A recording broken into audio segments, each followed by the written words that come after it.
सत्यनारायण भगवान की व्रत कथा का चौथा अध्याय। सूत जी बोले, वैश्य ने मंगलाचार कर अपनी यात्रा आरंभ की और अपने नगर की ओर चल दिए। उनके थोड़ी दूर जाने पर एक दंडी वेशधारी श्री सत्यनारायण ने उनसे पूछा, हे साधु, तेरी नाव में क्या है?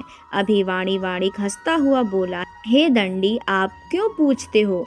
क्या धन लेने की इच्छा है? मेरी नाव में तो बेल व पत्ते भरे हुए हैं।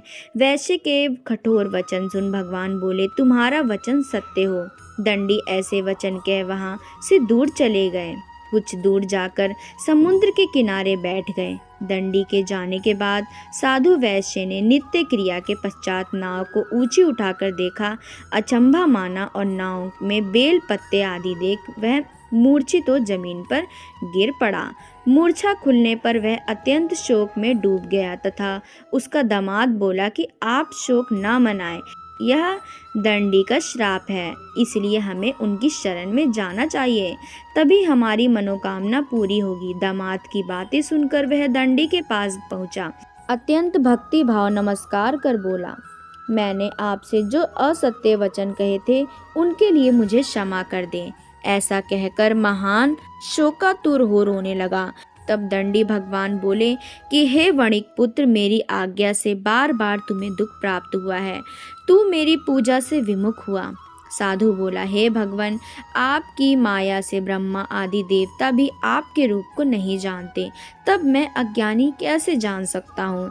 आप प्रसन्न होइए, अब मैं सामर्थ्य के अनुसार आपकी पूजा करूँगा।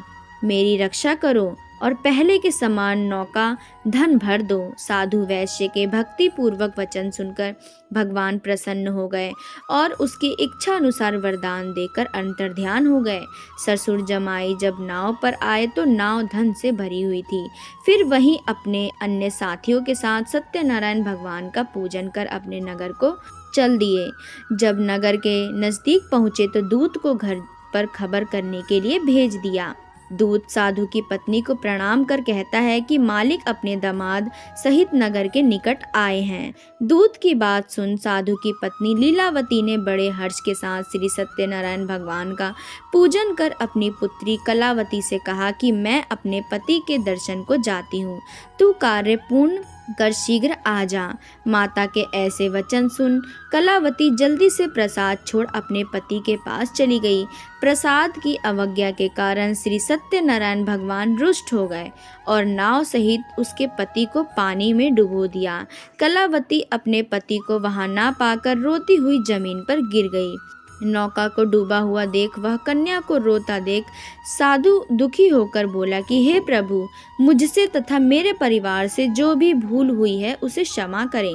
साधु के दीन वचन सुनकर श्री सत्यनारायण भगवान प्रसन्न हो गए और आकाशवाणी हुई कि हे साधु, तेरी कन्या मेरे प्रसाद को छोड़कर आई है, इसलिए उसका पति अदृश्य हो गया। यदि वह घर जाकर प्रसाद खाकर लौटती है तो इसे इसका पति अवश्य मिलेगा। ऐसी आकाशवाणी सुन कलावती घर पहुंचकर प्रसाद खाती है और फिर आकर अपने पति के दर्शन करती है।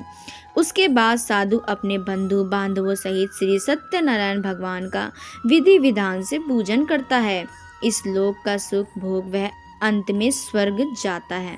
श्री सत्यनारायण भगवान की व्रत कथा का चौथा अध्याय संपूर्ण। बोलिए श्री सत्यनारायण भगवान की जय।